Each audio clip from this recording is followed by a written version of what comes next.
Hello my dear students, आज हम लोग क्लास 10th के हिस्ट्री यानी कि इतिहास क्वेश्चन नंबर 16 को देखेंगे। क्वेश्चन नंबर 17 को भी इसी वीडियो में देखेंगे। पिछले वीडियो में क्वेश्चन नंबर 15 तक हम लोग कवर कर चुके थे। अगर आप उस वीडियो को नहीं देखे हैं तो आप प्लेलिस्ट में जाकर उस वीडियो को ज़रूर देख लीजिएगा। तो चलिए स्टार्ट करते हैं। क्वेश्चन नंबर 16 है, राष्ट्रीय पहचान के निर्मित होने में भाषा और लोक परंपराओं को महत्व की चर्चा कीजिए। तो जैसे कि हम सभी जानते हैं कि हमारी राष्ट्रीय पहचान में यानी हमारी पहचान के लिए भाषा और लोक परंपरा का क्या महत्व है। जैसे कि अगर हम कहीं दूसरे क्षेत्र में जाते हैं, वहाँ हमारे भाषा का प्रयोग नहीं किया जाता है, वहाँ अदर भाषा का यूज़ किया जाता है। तो वहाँ पे अगर कोई व्यक्ति हमारी भाषा का अगर मिलता है तो ज़्यादा कंफर्टेबल लगेगी, ज़्यादा कंफर्टेबल महसूस होगी। ठीक है, तो चलिए देखते हैं हम लोग कि भाषा का क्या महत्व है और लोक परंपरा का क्या महत्व है। इसमें हम लोग जर्मन और रूस की कहानी के बारे में चर्चा करेंगे। जर्मन को जब रूस ने कब्जा कर लिया था तो जर्मन में पोलिश भाषा बोली जाती थी। ठीक है, और उस पोलिश भाषा को रूस ने हटा करके और ज़बरदस्ती अपनी रूसी भाषा को लाद दिया गया, तो इससे विद्रोह हुआ। तो चलिए चर्चा करते हैं हम लोग। एक व्यक्ति था जिसका नाम था योहान गॉटफ्रीड, एक दार्शनिक था, जर्मन दार्शनिक जिसका नाम था योहान गॉटफ्रीड। जैसे रोमानी चिंतकों ने दावा किया है कि सच्ची जर्मनी संस्कृति उसके आम लोगों में निहित थी।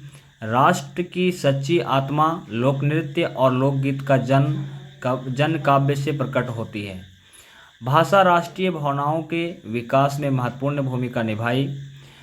रूसी कब्जे के बाद पोलिश भाषा को स्कूलों से बलपूर्वक हटाकर रूसी भाषा को हर जगह पे जबरन लादा गया। जब जबरन लादा जाएगा तो फिर विद्रोह तो होना ही होना है। 1831 में रूस के विरुद्ध एक सशस्त्र विद्रोह हुआ जिसे कुचल दिया गया। विद्रोह हुआ था पब्लिक के द्वारा, लेकिन सेना की मदद से उस विद्रोह को कुचल दिया गया था।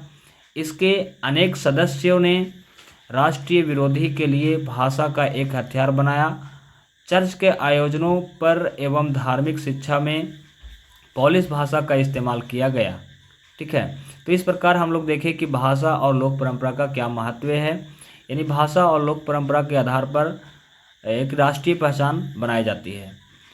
नेक्स्ट क्वेश्चन है, क्वेश्चन नंबर 17 है, सिलेशियाई बुनकरों के विद्रोह के कारणों का चर्चा करना है और पत्रकार के नज़रिए पर टिप्पणी करना है। ठीक है, तो सिलेशिया में बुनकर मतलब कपड़ा जो बनाने वाले व्यक्ति होते हैं उसे बुनकर कहा जाता था।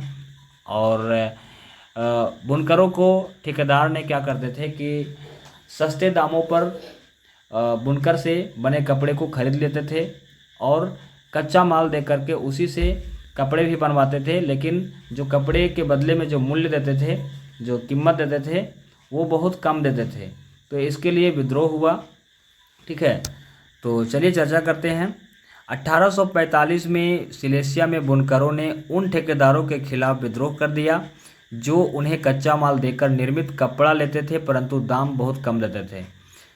4 जून 1845 ईस्वी को 2 बजे बुनकरों की एक भीड़ अपने घर से निकली और 2 कतारों में चलते हुए ठेकेदार की कोठी तक पहुंची। वे ज़्यादा मजदूरी की मांग कर रहे थे, लेकिन उनके साथ कभी घृणा का व्यवहार किया गया तो कभी धमकियां दी गई। इसके बाद यह भीड़ जबरदस्ती घरों में घुस गई और चमचमाती खिड़कियां और फर्नीचर को तोड़ दिया गया। उस भीड़ के द्वारा भंडार गृह को लूट लिया गया। ठेकेदार वहां से घर छोड़कर भाग गए, लेकिन उसके दूसरे गांव में भी शरण नहीं दिया गया जहां पे वो शरण लेने के लिए गए थे। लेकिन 24 घंटे के बाद सेना की मदद से स्थितियां में सुधार की गई और सेना ने भीड़ पर गोली चला दिया, जिससे 11 लोगों के मौत हो गई थी। चलिए क्वेश्चन नंबर 18, फ्रैंकफर्ट संसद पर टिप्पणी लिखना है। ओके, तो फ्रैंकफर्ट संसद क्या होता है, ये कहाँ पे निर्मित किया गया था, इसके बारे में हम लोग चर्चा करेंगे। जर्मन इलाकों में बड़ी संख्या में राजनीतिक संगठनों ने फ्रैंकफर्ट शहर, यानी कि एक शहर था फ्रैंकफर्ट, उस शहर में मिलकर एक सर्व जर्मन नेशनल असेंबली के पक्ष में मतदान का फैसला लिया। 18 मई 1845 ईस्वी को 831 निर्वाचित प्रतिनिधियों ने एक सजे धजे जुलूस में जाकर फ्रैंकफर्ट संसद में अपना स्थान ग्रहण किया।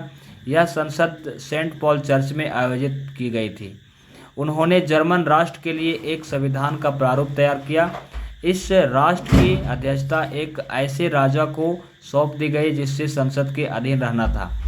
लेकिन प्रसा के राजा जिसका नाम था फ्रेडरिक विल्हेम, उसने क्या किया कि इस संसद का जो उसको ताज पहनाना था वो अस्वीकार कर दिया और संसद के जो विरोधी लोग थे उसको साथ दिया और इस प्रकार संसद को भंग कर दिया गया और काफ़ी इसके प्रति विद्रोह भी हुआ।